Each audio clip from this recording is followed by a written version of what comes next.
Hey everyone, I review DIY retirement plans for a living, and there are some common things that I see that come up over and over. So I thought I'd write them down and share my thoughts on all of them.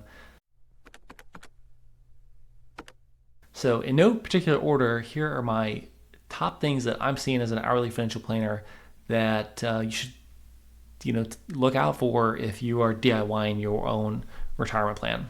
So, number one is an excess focus on dividend yield. Now, before you write me a nasty comment, I understand dividends are an amazing thing. And it's probably part of the reason why I got interested in investing in stocks in the first place is because when I was super young, my dad would talk about the stock market. I was like, what are they talking about? And he was saying, well, if you buy stocks, they'll split, they'll, pay you dividends. And I was like, wait, they just pay you for owning the stock? Like, what are you talking about? He's like, yeah, so I get it. It's an incredible thing and very valuable to shareholders. I understand. But if you just focus on dividend yields and, don't focus on anything else, you could concentrate your portfolio in certain industries or certain companies, particularly like real estate and energy, and that might leave you more exposed to more risk than you were initially thinking. Because those dividends, unless you have a really special situation like a preferred dividend, preferred share situation, the management team, if things get tight and they need cash, they could cut those dividends. Now, no one wants to do that, but they're not like, it's not like, oh, we have to pay these shareholders the dividend, otherwise we're going to go to jail. No, it's like they might get fired, but there's no legal requirement for them to do that. So dividend yield, yeah. So second thing that I see is like product mismatch, and this ties in really well with dividends because sometimes you see a market index product. It looks like a market index, but then the yield is a little higher. So obviously this is a huge benefit for people. But the way that the portfolio manager is like getting that done is they buy the index, right? And then they sell options contracts on that to provide extra income. But what they're really doing is shifting the risk profile of that investment to one of like 100% stock allocation to one of less than 100% stock allocation. So like if you like decompose what you actually own, it's like you actually own some bonds with a stock allocation. So you get that income, but your income is capping your ability to realize gains on that portion. So it's like, why would you own that? Why wouldn't you just take a portion of it and just own bonds? It's like, well, because it feels good to get income from your investments. Portfolio managers know this, and it makes it really easy to advertise and market those funds and really easy to attract a lot of dollars in theirs, and they get management fees for that. So it's a complicated process to sell options on those index funds, if you're not used to doing that, but it's actually a relatively simple thing. But really the only thing you're doing there is just capping your upside.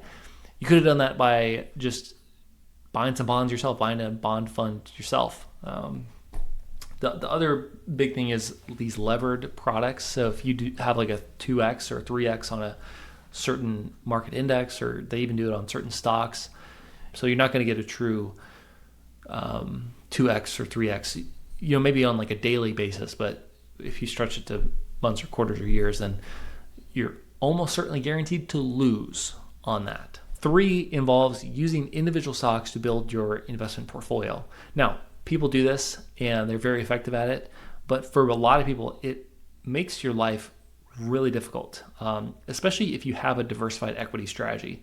Now, if you are someone who you just own a handful of stocks because you are close with the companies, you know them, you know the management teams, and you're comfortable doing that, then that's like one thing. But if you are trying to run a portfolio with 20 plus individual companies with exposures to all of the sectors in the economy and trying to balance that, then you are probably going to drive yourself crazy because it's hard with the software that's available to individual investors.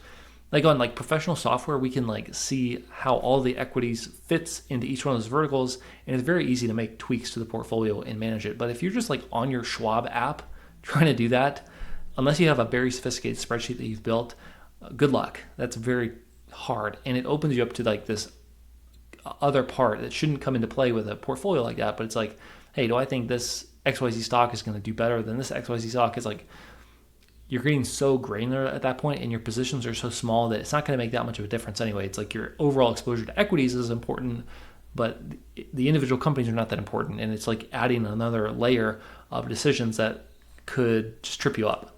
It's probably not going to add a lot of value to make a decision like that. So individual stocks. Fourth thing, again, these are not in any particular order, but this mindset of all in or all out. So not having a balanced approach to your investment portfolio. I see this less frequently, but typically it's, hey, I'm getting close to a huge milestone event. I want to decrease the risk because I know that the stock market is up a lot since I've been paying attention to it for the last few years, because it's getting to be quite a bit of money. Let me reduce the risk, let me reduce the risk, let me reduce the risk. And before you know it, I don't have any more stock allocation. I like all fixed income.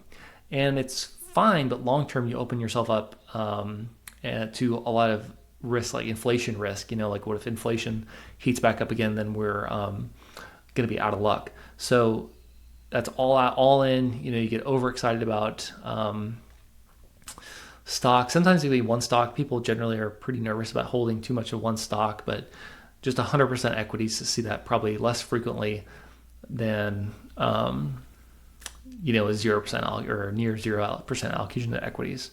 But just taking a balanced approach, realizing that, hey, it's going to be a bumpy ride and I need to be prepared for a lot of crazy stuff to happen, is probably a good approach. And number 5 is this is a surprising one, underutilizing debt. So people that have like millions of dollars for retirement are very conscientious, very responsible people, and view debt in a very negative light. But when you are in retirement, having debt is actually going to be protecting you against inflation risks if you have fixed payments.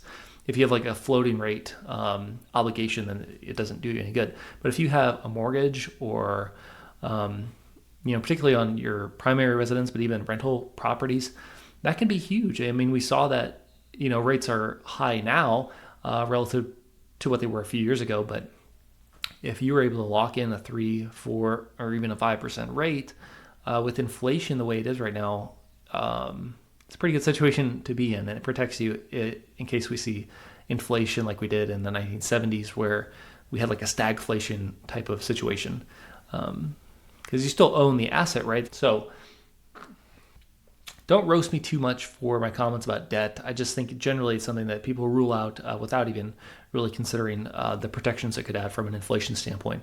So go easy on me there. But let me know your thoughts. What are some common mistakes you see or worry about? Let me know in the comments below. I'll be happy to get back to you. We'll see you guys later.